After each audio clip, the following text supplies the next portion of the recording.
Hello friends, हमने एक example लिया था जिसमें हमने एक लेवल पे enter your name text show कराया था और उसके आगे दिए गए टेक्स्ट बॉक्स में एक नेम एंटर कराया था। उसके बाद जब हम क्लिक मी बटन पे क्लिक कर रहे थे तो एक नए टेक्स्ट बॉक्स पे हमारा एंटर किया गया नाम डिस्प्ले हो रहा था। जब मैंने टेक्स्ट बॉक्स क्रिएट किया था तो इसकी प्रॉपर्टीज में मैंने आपको एक प्रॉपर्टी बताई थी एसएस की।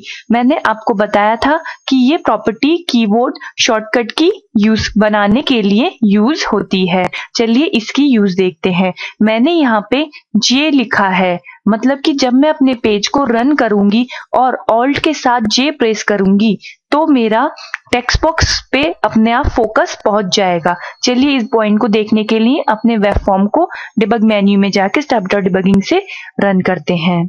मान लीजिए मैंने इस टेक्स्ट बॉक्स में रमेश नाम लिख दिया और अपना कंट्रोल इस टेक्स्ट बॉक्स से हटा लिया।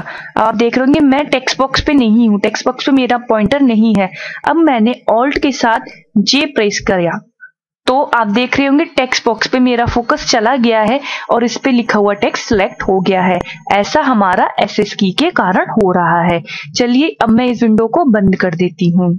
इस एग्जाम्पल को क्रिएट करते टाइम हमने एक चीज और देखी थी कि जब मैंने क्लिक मी बटन पे डबल क्लिक किया या प्रॉपर्टी विंडो में जाके उसके इवेंट को जनरेट किया तो ऑलरेडी मेरे पास मेरा कोड बिहाइंड फाइल खुल के आ गई थी। चलिए मैं इस पे डबल क्लिक करती हूँ तो आप देख रहे होंगे मेरा इवेंट हैंडलर अपने आप मेरे पास ओपन होके आ गया है। अब आप ये सोच रहे होंगे कि ये इवेंट हैंडलर मेरे AXPX पेज से किस तरीके से लिंक है। चलिए इसे देखते हैं। इसके लिए सबसे पहले हम अपने AXPX पेज में जाएंगे और उसमें हम सोर्स पे जाएंगे। यहाँ आप देख रहे होंगे बटन का कोड आपको दिखाई दे रहा होगा, जहां हमारे बटन की ID name button, run it equals to server और टेक्स्ट क्लिक मी है जो हमने सेट किया था।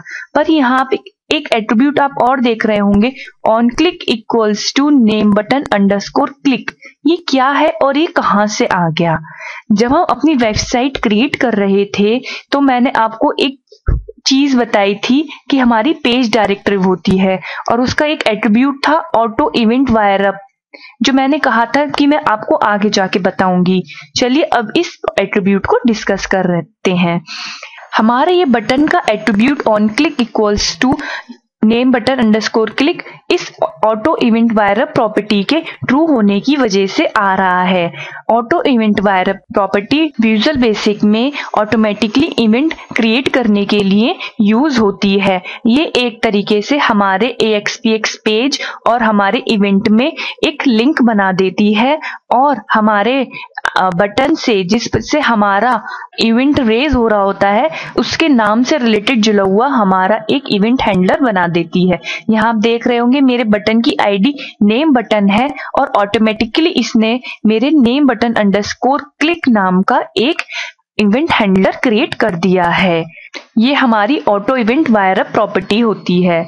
इसके बाद हमारी पेज डायरेक्टरी में एक और एट्रीब्यूट था इनहेरिट्स, हमने ये भी अवॉइड कर दिया था। चलिए अब इसे भी डिस्कस कर लेते हैं।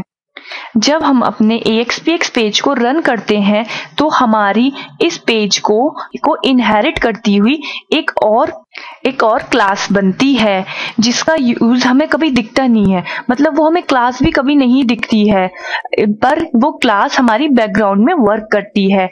आप चाहें तो इस एट्रीब्यूट पे को अवॉइड भी कर सकते हैं, इसकी ऐसी कोई इंपॉर्टेंस नहीं है। आपको मेरे इस ट्यूटोरियल से समझ में आया होगा कि HTML और ASP.NET के कंट्रोल्स में क्या डिफरेंस है। जब हम HTML के कंट्रोल में काम कर रहे थे, उसके कंट्रोल्स यूज कर रहे थे, तो हमें अपना इवेंट हैंडलर खुद क्रिएट करना पड़ रहा था और उनका लिंक भी अपने आप ही बनाना पड़ रहा था। पर ASP.NET के कंट्रोल्स में हमें ऐसा कुछ भी नहीं करना पड़ा। विजुअल स्टूडियो से हमारा ये सारा काम ऑटोमेटिकली हैंडल हो गया है। Thank you.